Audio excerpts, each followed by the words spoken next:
Hi everyone. Today's video is a very special one. I haven't done any video on roses, so I thought what better day than to talk about the queen of flowering plants, the beautiful rose. Okay, I think rose is a favorite plant with most gardeners, but a lot of gardeners have difficulty in growing rose plants, especially getting them to bloom and rebloom. So today I'm going to talk to you about some important tips when it comes to taking care of rose plants as well as getting them to bloom often.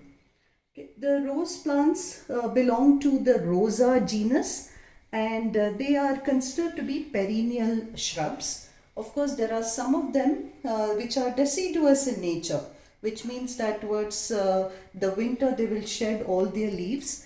But most of the roses which are especially native to the Southeast Asian countries are evergreen, which means that they are quite perennial and they can, under the right conditions, bloom throughout the year. Okay, so I am particularly talking about the growth and care requirements when it comes to India or for that specifically for Bangalore.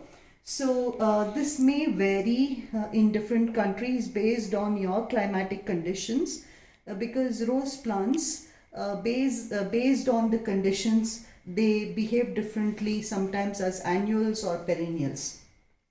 A couple of things to keep in mind when it comes to roses. One is they love sun, okay, which means that you need to provide these plants with at least 6 to 8 hours of sunlight every day. So the biggest reason why roses don't bloom for you is if they do not get adequate light, and if you're growing them in balconies, make sure that you put them in the brightest spot in your balconies so that they can receive as much light and sun as possible. So that's tip number one. The second tip is about the soil. Roses require rich soil.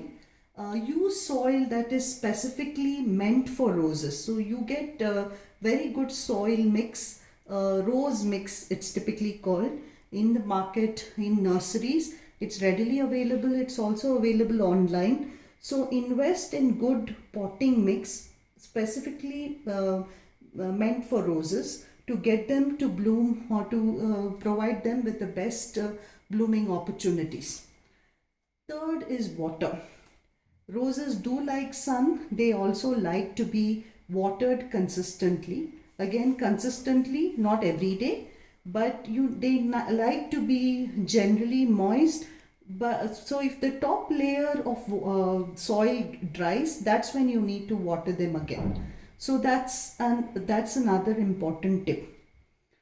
Tip number 4 is mulching.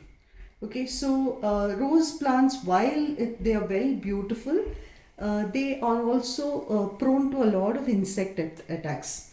Okay, right from aphids to your caterpillars to mealybugs to fungus gnats, the rose plant attracts all kinds of insects, and because of that, mulching the roses will help a lot, even to minimize mildew and fungus attacks, etc., on rose plants. So mulching is nothing but adding a layer right here. You can add a layer here. It could be dry leaves, it could be cocoa chips, it could be some pebbles.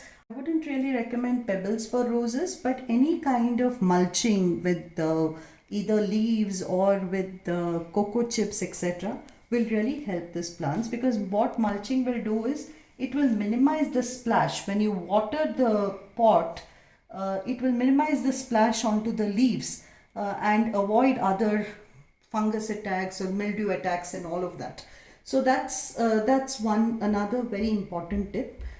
Now the next tip is around fertilizing. These are heavy feeders.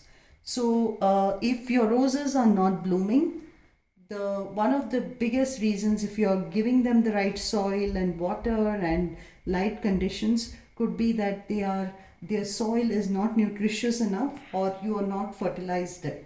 Especially if you're using inert media like cocoa peat, etc., in the soil, they do need that external fertilizer to keep them going. Okay, so use either a slow release fertilizer.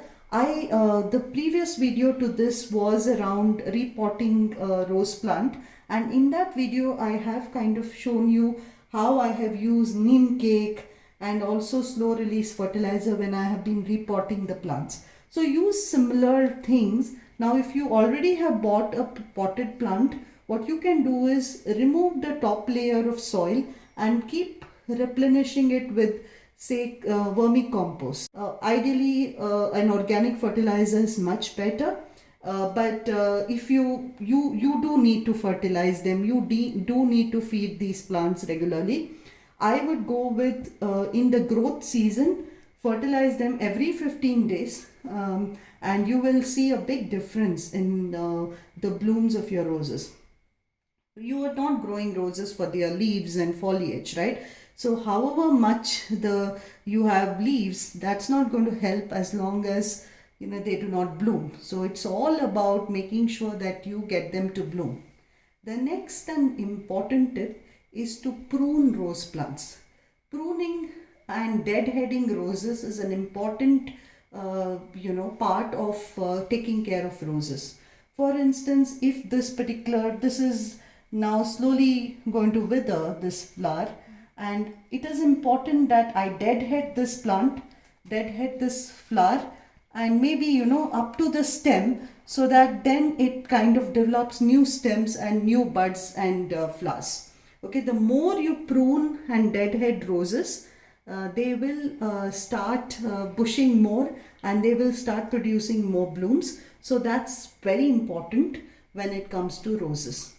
Okay, so I have spoken about light and water and soil and mulching, pruning and fertilizing. So if you keep these few tips in mind, you will have roses that will bloom for you. Now, an important thing is, again, as I told you, these are prone to insect attacks and pest attacks. So spraying these roses with a regular neem oil and detergent mix is important. Make that a part of your weekly regimen, where if you have rose plants, and spray not just the top of the leaves, the underside of the leaves, the stems, etc., so that you can keep the plants healthy. If some roses are kind of react adversely to neem oil, you can try rosemary oil as well. That's another alternate that you have. So using a good pesticide, organic or otherwise, is important to keep these plants healthy. So these are some of the tips that are required to keep your roses blooming and healthy. So I hope you can grow these beautiful plants in your garden. They give amazing joy and they look absolutely beautiful. Okay, so these are some of the tips when it comes to growing and getting your roses to bloom. So thanks for watching, and I hope you can grow these lovely plants in your garden as well. Thanks so much. Bye.